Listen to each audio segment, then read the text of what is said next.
इंदौर में पारंपरिक रंग पंचमी की गेर आगामी 8 मार्च को निकाली जाएगी। परंपरा के अनुरूप पूरे राजबाड़ा क्षेत्र रंगों से सराबोर दिखेगा, जिसको लेकर आज प्रशासनिक तैयारियां शुरू हो गई है, जहां पुलिस कमिश्नर संतोष सिंह, महापौर पुष्पमित्र भार्गव और कलेक्टर शिवम वर्मा ने आज गोराकुंड चौराहे से राजबाड़ा तक रंग पंचमी की प्रमुख गेर जो निकलने वाली है उसके मार्ग का दौरा किया है, जहां बताया गया कि इस मार्ग में आने वाले कई बिजली के तारों को हटाया जाएगा।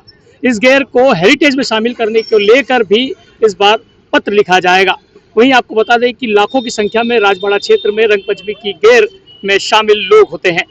बड़ी संख्या में अलग अलग क्षेत्र से लोग राजबाड़ा पहुंचते हैं और रंगों का त्योहार होली मनाते हैं।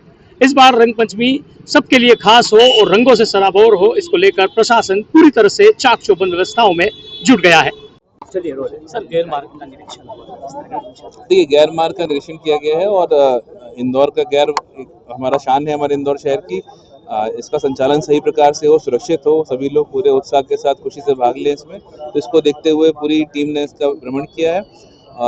मार्गों पर सड़क के जो पैचवर्क के काम है वो पूर्ण हो जाए, हमारे जो बाधक तार हैं वो सारे हट जाएं और जो भी अन्य व्यवस्था है नगर निगम या बाकी विभागों द्वारा करी जानी वो करें।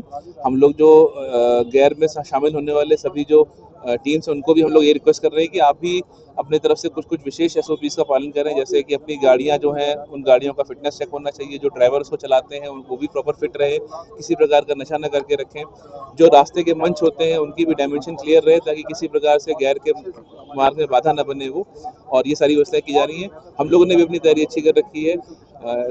विशेष कैमरों के माध्यम से, ड्रोन कैमरों के माध्यम से इसकी रेगुलर मॉनिटरिंग की जाएगी, पूरी टीम हमारी रहेगी और किसी प्रकार की दुर्घटना से बचने के लिए हम लोग तैयारी कर रहे हैं और ये पूरा उल्लास का पर्व है, उल्लास का मनाया जाए इसके लिए हम लोग तैयारी कर रहे हैं। पिछली घटना घटी थी उसको देखते हुए इस बार क्या सक्रियता अपनाई जाएगी? देखिए, पिछली बार की घटना जो हुई थी वो हम लोग इस बार ये ध्यान रख रहे हैं कि सभी गाड़ियों के पास वो वेज जो स्पीड कंट्रोल करने के लिए चीजें रहे वो रहे, व्हीकल अरेस्टर भी लगाए जा रहे हैं। और जहां हम लोग खड़े हैं बेसिकली अगर आप इसी हिस्से को देखेंगे तो सबसे ज्यादा ढलान इसी पार्ट पे रहती है और दुर्घटना भी पिछली बार इसी जगह हुई थी। तो उसके भी विश्लेषण करते हुए हम लोग यहाँ पे कुछ व्यवस्था भी कर रहे हैं और सभी जो ड्राइवर जितने भी रहेंगे सबका प्रॉपर जो भी हमारे गैर में शामिल होने ड्राइवर हैं सबके एक बार टेस्ट किए जाएंगे, सब लोग मतलब क्लियर रहें, किसी प्रकार का नशा न करके रखें, प्रॉपर लाइसेंस उनके पास रहे और गाड़ियों का जो फिटनेस है उसको हम लोग जरूर चेक करेंगे। तो सभी जो गैर मार्ग में शामिल होने वाली सभी जो रैलियां हैं उन सभी लोग को हम लोग ये निरंतर उनसे भी रिक्वेस्ट कर रहे हैं कि आप लोग भी चीजें करें, हम लोग सख्ती से उसका पालन करेंगे तो निश्चित ही हम इसको पूरे उल्लास के बनाएंगे। एक धरोहर है, आनंद, मस्ती, आत्मीयता और प्रेम का उदाहरण है और गैर वो चीज़ है जिसमें गैर भी अपने हो जाते हैं। तो हर वर्ष की तरह इस वर्ष भी गैर बहुत शांतिपूर्ण और आनंद से निकले, कोई घटना दुर्घटना न हो उसकी तैयारी की दृष्टि से पूरे गैर मार्ग का हमने दौरा किया है। सभी परंपरागत गैर निकालने वाले साथी भी यहाँ उपस्थित हैं, उनके कुछ सुझाव थे, उनके कुछ विषय थे, उनको भी ध्यान में रखा गया है। अभी भी जो इलेक्ट्रिक तार है वो हटाने की कार्रवाई भी जारी है। मीडिया के साथियों को भी उचित स्थान जहाँ से कवरेज के लिए मिले उसके लिए भी बातचीत की है और जहाँ तक इसको धरोहर हेरिटेज के रूप में दर्ज कराने का हमारा प्रयास रहता है वो भी हम करेंगे। लेकिन मुझे ऐसा लगता है कि इस पे हम सबको मिलकर इसको और डिग्निफाइड और इसका प्रस्तुतिकरण, इसके लोगों के फीडबैक, इसको दर्ज करने वाली संस्था तक पहुंचेंगे तो मुझे विश्वास है कि ये धरोहर हेरिटेज के विषय में भी दर्ज होगी। मैं इंदौर के सभी लोगों से, इंदौर के बाहर के, प्रदेश के बाहर के लोगों से और इस गैर में विदेश से भी लोग आते हैं, उन सब से आग्रह करता हूं कि दुनिया के सर्वश्रेष्ठ रंगों के इस मेले में वो ज़रूर पधारें। टोमेंटिनो से भी मुझे लगता है कि बड़ा ये फेस्टिवल है, वैसा ही आनंद भी है। नगर निगम की भी अपनी जो हमने गैर में इसको शामिल किया है, नगर निगम की टीम भी रहेगी, बाकी सब गैर वाले भी बहुत उत्साह के साथ तैयारी कर रहे हैं। मेरी ओर से सभी को शुभकामनाएं। देखिए, पुलिस कमिश्नर भी साथ में थे दौरे में, उनकी पूरी टीम मुस्तैदी के साथ drone monitoring, vehicle monitoring, driver monitoring और लोगों में इसको जन जागरण को लेकर काम कर रही है और किसी ऐसी परिस्थिति में कैसे निकला जाए उसकी भी तैयारी कर रही है। और मुझे लगता है कि पिछले वर्ष की तरह इस वर्ष भी साफ, सुरक्षित और आनंद वाली गैर निकलेगी। ये विदेशी मेहमान जो आ रहे हैं गेर देखने के लिए कोई व्यवस्थाएं भी की गई, गैलरी वगैरह इस तरह से? देखिए, इंदौर तो अतिथि देवो भव का घर है। सारी जितनी छतें हैं लोगों की, वो खुद ही कहते हैं कि हमारी छतें अतिथियों के लिए खुली है, लेकिन और विशेष हमको जानकारी मिलेगी तो हम उसकी व्यवस्था भी करेंगे। इस समय जो रंग पंचमी की परंपरागत गेर शहर में निकाली जाती है, उसमें हम लोगों ने पहले ही आयोजकों से बैठक करके कई सारे सुरक्षा के मापदंड जो थे, जो हमारी अपेक्षाएं हैं, जो उनकी बातें थी, सुन ली थी और उनसे हम लोगों ने कई चीज़ों की अपेक्षा की है, जिसमें वॉलंटियर्स का सम्मिलित होना, पीए सिस्टम को इस प्रकार से होना कि अगर हमें कोई बात करनी है तो उसमें माइक उपलब्ध हो, साथ साथ अग्निशमन की व्यवस्थाएं अपने स्तर पर करना, फर्स्ट एड बॉक्स या मेडिकल इमरजेंसीज की भी अपने स्तर पर व्यवस्था करना, गाड़ियों को आकस्मिक परिस्थिति में रोकना पड़े तो उसको रोकने की व्यवस्था करना, गाड़ियां जो एक गेयर में शामिल होंगी उनकी नंबरिंग करके ये पता रहे कि किस गेयर की वो हैं, इस प्रकार से व्यवस्थित करना। इसके साथ साथ जो अन्य सुरक्षात्मक व्यवस्थाएं जैसे जो ड्राइवर्स वगैरह हों उनकी भी ट्रेनिंग हो, गाड़ियों की मैकेनिकल टेस्टिंग भी हम करेंगे। साथ साथ अगर ड्राइवर कोई नशे इत्यादि के प्रभाव में होगा तो उसको कदापि गाड़ी चलाने नहीं दिया जाएगा, इसके लिए उनको बैकअप ड्राइवर की भी व्यवस्था करनी पड़ेगी। और ऐसी गाड़ी में अगर उनके पास व्यवस्था नहीं हुई तो हमने उनसे ये भी अनुरोध किया कि ऐसी गाड़ी को अपने जो जुलूस है उससे बाहर कर दें। तो ये सारी व्यवस्थाओं पे बात हुई है। इसके अलावा जो पूरा रूट है, उसके मार्ग है, उसका हम एरियल सर्वे भी करेंगे, सारे जो हमारे रहवासी आएंगे उनकी भी एक बैठक की जाएगी। तो ये भी सुनिश्चित किया जाएगा कि इन घरों पे अदरवाइज कोई असामाजिक या आपराधिक तत्व ना जाने पाए। इसमें आयोजकों से अन्य विभाग के जो हमारे अधिकारीगण हैं उनके साथ ये किया गया मार्ग पे, जो इसके संबंध में आयोजकों की अपेक्षा है, जो हम लोगों को लगता है उस हिसाब से प्लान करके उसको भी ठीक किया जाएगा। तो इस तरह से एक समग्र रूप से आयोजकों की पूरी भागीदारी सुनिश्चित करते हुए ये एक व्यवस्था की जा रही है ताकि गरिमापूर्ण सुरक्षा व्यवस्था के साथ और एक परंपरागत रूप से जो निकलने वाली वो है उसमें ये सारी चीज़ें हों और सही प्रकार से वो निकल पाए। सर, कई बार गैर में लोग नशा करके भी शामिल हो जाते हैं, ऐसे लोगों के लिए किस तरह से? पिछली बार भी काफ़ी प्रभावी कार्रवाई ऐसे लोगों पे की गई थी, वो कार्रवाई और प्रभावी तरीके से की जाएगी, लोगों को चिन्हित करके कार्रवाई की जाएगी। उसके पहले भी जो क्षेत्र के असामाजिक तत्व होते हैं उनकी कार्रवाइयाँ चली रही हैं, वो भी सुनिश्चित की जाएगी और उस दिन कृपया इस तरह के कोई कृत्य ना करें। गेर में आप आएँ, अपनी उल्लास और हर्ष के साथ अपनी भागीदारी दें, पर किसी प्रकार से उसमें व्यवधान डालने के लिए, किसी को परेशान करने के लिए कोई प्रयास करेगा तो बहुत ही कठोर मैदानी कार्रवाई करेंगे। और अगर उस दिन वो दाएँ-बाएँ भी हो जाएगा तो कहीं भी चला जाए उसको पकड़ के ही लाएँगे और कार्रवाई भी करेंगे। तो कृपया स्पष्ट रूप से नोट कर लें कि ऐसे कोई कृत्य ना करें जिससे कि किसी प्रकार का व्यवधान हो या किसी को किसी प्रकार का नुकसान हो। पूरे सकारात्मक तरीके से अपनी भागीदारी दें, हर्ष उल्लास के साथ, ताकि हम लोग एक बहुत अच्छी सुरक्षा व्यवस्था के साथ गेर के आयोजन को संपन्न करा पाएं। कैमरा पर्सन जीतू माथुर के साथ Satish Sharma, Rashtriya Janbhavna news, Indore.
Camera person Jitu Mathur के साथ सतीश शर्मा, राष्ट्रीय जनभावना न्यूज, इंदौर।